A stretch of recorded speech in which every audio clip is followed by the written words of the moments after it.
যিনি দুর্গতি বা সংকট থেকে রক্ষা করেন এবং যে দেবী দুর্গম নামক অসুরকে বধ করেছিলেন। দুর্গা হলেন হিন্দু দেবী পার্বতীর এক উগ্র রূপ।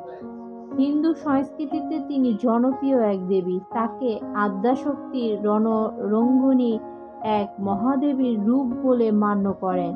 তিনি চণ্ডিকা, যোগমায়া, অম্বিকা, বৈষ্ণবী, মহিষাসুরমর্দিনী, নারায়ণী, মহামায়া, কাত্যায়নী, দক্ষিণায়নী এমন অনেক নামে তাকে আমরা জেনে থাকি।